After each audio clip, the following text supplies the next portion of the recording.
অবৈধভাবে নির্বাচনী ছদ্মবেশ ধারণ করে নির্বাচনী ব্যয় নির্ধারণ না করে ঘুষ দিয়ে অবৈধভাবে অন্য কাউকে নির্বাচনে জয় করানোর বিষয়ে যে অভিযোগ, সেই অভিযোগের প্রেক্ষিতে তার বিরুদ্ধে একটি মামলা রুজু হয় শেরেবাংলা থানায়।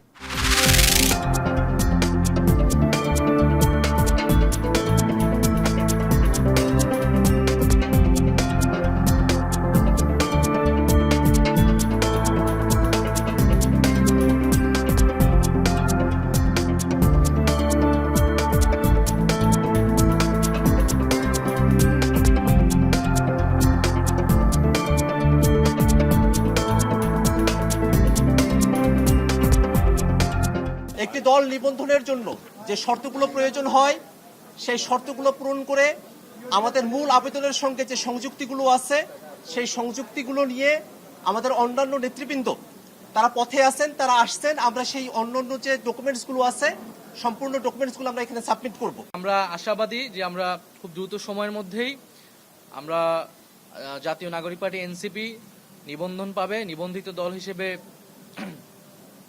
জনগণের কাছে যাবে। গ্রাম বাংলার প্রতীক হিসেবে শাপলা মার্কা হিসেবে জাতীয় নাগরিক পার্টি পাবে এবং এই শাপলা মার্কা নিয়েই আমরা আগামী দিনে জনগণের ভিতরে কাজ করব, নির্বাচনে অংশগ্রহণ করব।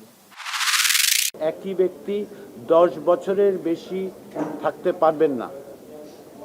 এই রকম একটা জায়গায় আসার পরে আমরা কিন্তু এখনো ঐকমত্যে পৌঁছনি। আপনারা এইভাবে লক্ষ্য করুন যে এই আলোচনার পরিপ্রেক্ষিতে 3টি দলের পক্ষ থেকে বলা হয়েছে যে বিষয়টি নিয়ে তারা পুনর্বিবেচনা করবেন।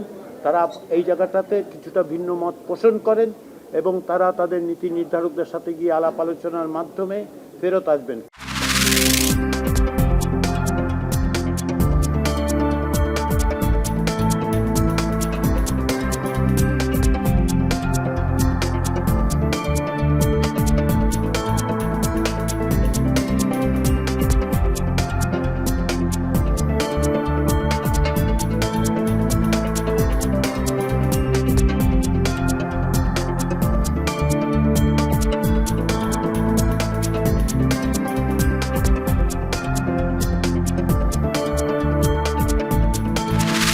পুনর্বন্টনের দৃষ্টিভঙ্গিটা কিন্তু আমাদের খেয়াল রাখতে হবে যে সেই দিকটা থেকে এই বাজেট কিন্তু আমাদেরকে তেমন বড় ধরনের কোনো পরিবর্তন আমাদেরকে দিতে পারে না। অথচ জুলাই অগাস্টের পরবর্তীতে আমাদের কিন্তু একটা বড় আকাঙ্ক্ষা ছিল যে এটা একটা ব্যতিক্রমী বাজেট হবে, যেখানে নাকি ওই দুষ্ট চক্র থেকে আমরা বেরিয়ে আসতে পারবো।